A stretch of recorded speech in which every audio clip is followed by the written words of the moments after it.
The fourth step in Sacred Pace is really my favorite. It's called getting neutral. It's a phrase that I coined along the way. I don't know how and when, except it was a long time ago.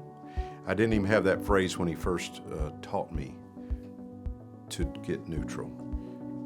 It was when I started Texan and he convicted me that 40 hours a week, maximum, with my own money and having no sales goals. I didn't know I was developing, or he was developing in me, teachable steps, that the fourth step is the most important. It's getting neutral. It's genuinely wanting his will more than my will in my heart. And if it's only in my head, like, sure, I want to do the Lord's will. Well, easy said, hard to do. But the bottom line is you end up having to give up your will. You end up having to die to self. So it is painful. It is not easy, and it does take time, but it is such a blessing when you finally do get neutral through the prayer process and consulting Jesus and gathering the facts and watching for circumstances. And once you finally get to where you want his will more than yours, he gives me a peace in my gut. And it's physical, it's tangible. I hope it's teachable and trainable. That's why it's called to write this book. But it is all-knowing.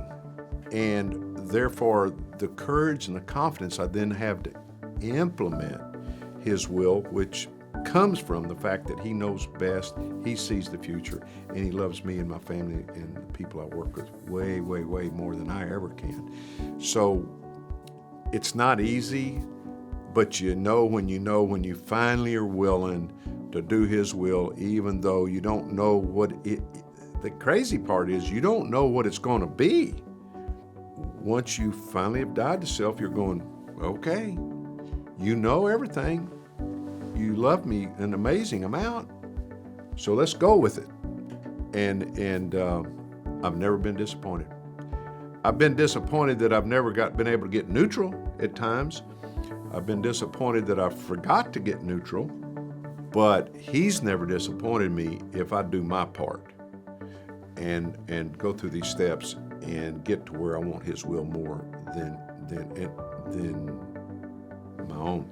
And he's also given me a real locked-in consternation to not go forward with the deal too, which is just as much of a blessing as to say, go this way.